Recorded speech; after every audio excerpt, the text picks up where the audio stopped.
Kaitan dengan buaya yang berkonflik dengan manusia beberapa waktu yang lalu, yaitu di jalur 15 Kecamatan Muara Sudian, Kabupaten Banyuasin. Memang kita perlu tahu peta-peta di mana habitat buaya itu agar kita waspada dan berhati-hati. Terima kasih Pak TJ, TJ dari Sungai Minggu. Jadi kami dari Balai KSDA Sumatera Selatan ini sudah memetakan kantong-kantong habitat buaya yang itu di Sumatera Selatan itu tersebar di 7 kabupaten dengan jumlah habitat dan perkiraan populasi terbesar itu memang ada di Kabupaten Banyuasin. Kemudian ada beberapa di Oki, kemudian yang cukup banyak juga ada di Musirawas dan lain-lain. Jadi ada sekitar 7 kabupaten sudah kita identifikasi. Memang di situ ada spot-spot yang menjadi habitat buaya. Jadi kenapa ini terjadi konflik dengan manusia? Ya secara umum karena memang habitat buaya itu sendiri sudah terganggu dengan adanya misalnya perubahan fungsi lahan. Jadi ini memang kejadian kemarin memang itu jenis buaya rawa. Jadi di Sumatera Selatan ini hanya ada dua spesies buaya yang ada di Sumatera Selatan, itu buaya muara, kemudian ada buaya senyulong.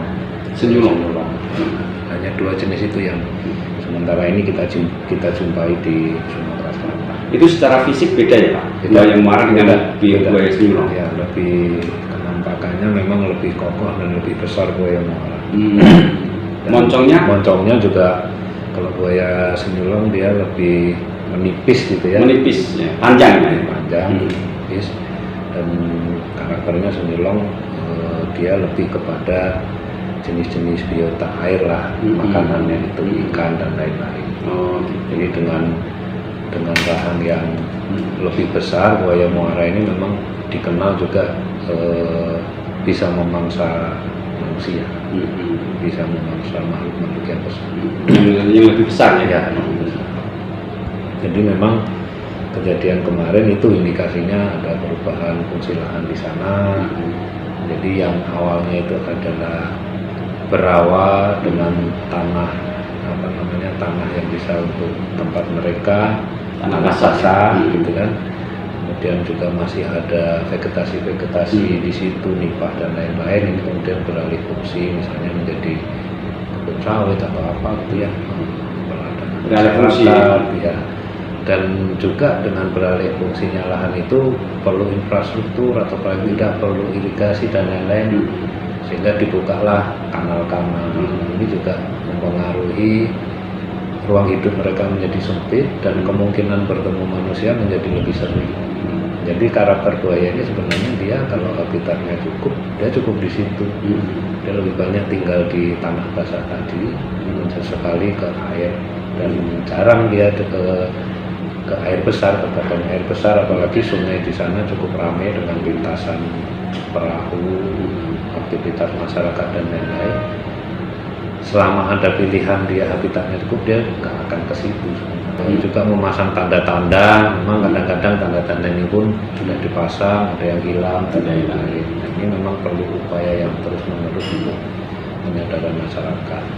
Ini juga jenis hewan yang aktif di malam hari, artinya lebih aktif di malam hari, mencari makannya di malam hari dan lain-lain. Dan ini bulan 6 ini masih masuk waktu bertelur. Jadi ini masa-masa bertelur buaya. Artinya ini juga membuat buaya-buaya di waktu-waktu sekarang ini menjadi lebih agresif. Karena memang masa-masa bertelur. Nah ini kan info-info seperti ini kan harus selalu disampaikan oleh masyarakat gitu, agar mereka waspada, mengurangi aktivitas di malam hari yang tidak perlu. Di malam hari. Dia hidup itu siklus hidupnya itu di malam hari dia lebih aktif. Termasuk hewan malam. Dan biasanya di peralihan antara gelap ke terang atau terang ke gelap, senja atau mungkin di hari subuh gitu ya, itu memang aktif mereka menjadi lebih lagi. Dan biasanya dalam kondisi kebingungan karena perubahan suasana dari terang ke gelap. Tapi secara umum memang buaya di Sumatera, terutama di Sumsel, ini memang hampir rata-rata Pak, nyebar gitu ya. Tapi kalau dilihat di petanya itu lebih banyak di Banyuasin kayaknya Pak. Banyuasin ya. Banyuasin memang banyak. paling banyak di situ. Artinya memang karena mungkin kondisi habitatnya juga relatif lebih tersedia di situ ya. Betul. Artinya gini, kita mencatat lebih kepada terutama ketika ada kejadian konflik. Artinya di tempat-tempat lain belum tentu juga nggak ada. Bisa jadi ada, tapi memang habitatnya cukup sehingga jarang ditemukan dan lain-lain. Tapi ciri-ciri habitatnya kita bisa kenal. Nyulong sama buaya muara. Si nyulong sama. Tapi memang gini ya, buaya muara ini kan ya jangan terjebak dengan namanya ya. Buaya muara ini sanggup juga hidup di air tawar. Air asin bisa, air tawar bisa. Air asin bisa, air tawar bisa, tapi memang lebih banyak karena memungkinkan di situ tempat hidupnya lebih memungkinkan lah buat dia hidup di, makanya diberi nama buaya muara. Buaya muara. Dia lebih agresif Pak ya, buaya muara. Memang iya. Ya, dalam literatur itu bahkan ada yang menyebut dia pemakan manusia. Artinya apa ya, diberi nama itu karena memang sudah banyak kejadian dari buaya jenis ini yang memakan korban manusia dan memang dimakan gitu ya. Tidak sekedar hanya dilukai atau apa. Memang untuk dia makan. Dan itu sekali lagi karena memang kemungkinan perjumpaannya ada, kecuali tadi habitatnya sudah cukup, dia juga nggak akan, dia cukup di situ saja. Karena ini sudah tempatnya udah beralih kan? Ya, dia kan juga selain untuk habitat, untuk hidup, untuk makan dan lain-lain, dia juga perlu area yang cukup untuk dia bergerak.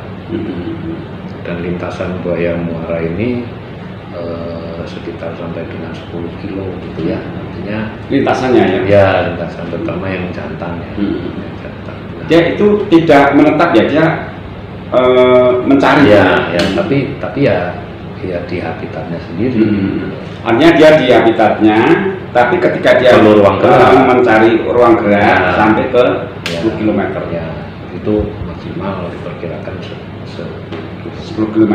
Karena yang terjadi kemarin itu di Sungai Salah itu 10 km juga. Iya, betul. Jaraknya 10 km. Masih ini ya, masih dalam dalam cakupan dia bergerak. 10 km ya. Itu artinya dia aktif itu. Aktif ya. Ya ini memang musim bertelur juga, masyarakat juga perlu mengetahui info seperti ini, dan kami sudah sampaikan melalui petugas kami yang langsung turun ke sana terkait info seperti ini kan. Dan di beberapa tempat memang kita juga sudah cukup sering memberikan pemahaman seperti ini.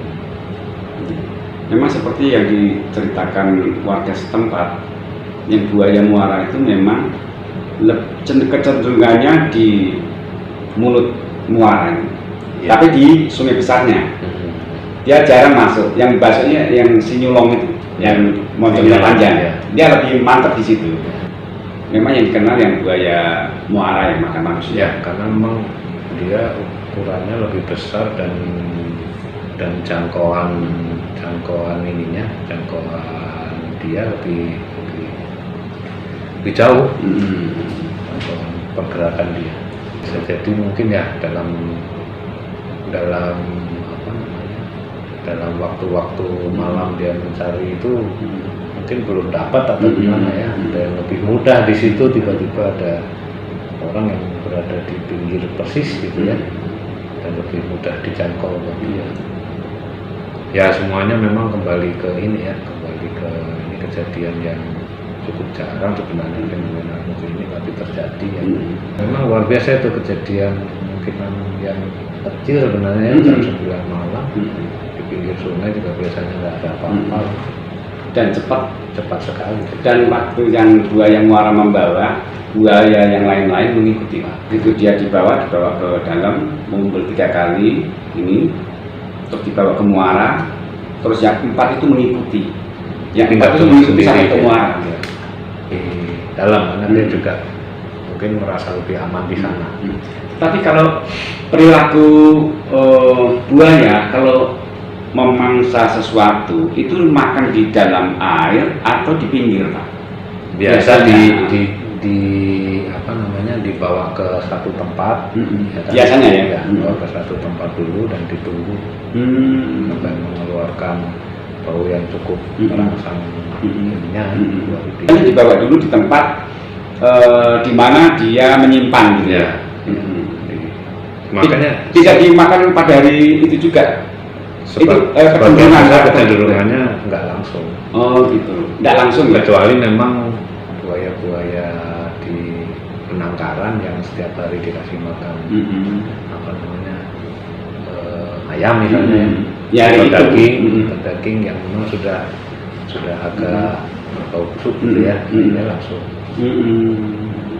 Dan terakhir kejadian kemarin sebelum ini memang jenazah bisa kita temukan karena buayanya tidak cukup ruang untuk membawa jauh. Jadi pas disimpan di satu tempat kemudian ditemukan. Nah, ini kemarin kan kejadiannya langsung dibawa ke sungai besar dan sudah ke sungai besar sudah sulit karena jaraknya 10 kilo lah Pak dari muara. Ya, 10 kilo dari muara. Jauh sebenarnya. Cukup jauh juga. Cukup jauh sebenarnya. Cuman waktu itu kan kalau dia surut kan kenceng Pak. Ya, tinggal ikut harus ya. Harus. Ini juga buaya ini juga apa? Dia tahan, dia cukup tahan di apa, menyelam. Tahan menyelam. Jadi kadang-kadang kalau ada yang membahayakan dia bisa mantap dalam menggelangkan diri di dalam, diam sampai berjam-jam. Sampai 2 jam dia tahan. Wajar kalau waktu itu ada pencarian orang banyak di sungai itu kan, pencarian orang banyak, nggak ada yang muncul satupun. Berarti kan dia kan mantap di air. Bisa jadi. Mantap diem gitu kan. Sering orang bilang siluman kok tahu-tahu hilang. Mungkin pun masih di situ tapi dia di kedalaman dasar badan airnya dan dia bertahan di situ.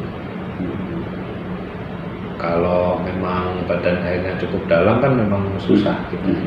Yang terpenting kita memahami di mana peta-peta habitat buaya yang perlu kita ketahui, seperti yang tercatat di BKSDA. Terutama untuk di Banyuasin, ini banyak titik-titik rawan yang perlu diwaspadai. Bulan-bulan ini, bulan-bulan musim bertelur. Nah, ini saat ini adalah bulan-bulan musim bertelur. Bulan 1 sampai bulan 6 ini musim bertelur. Ini harus diwaspadai. Saya rasa itu seminggu. Sampai jumpa.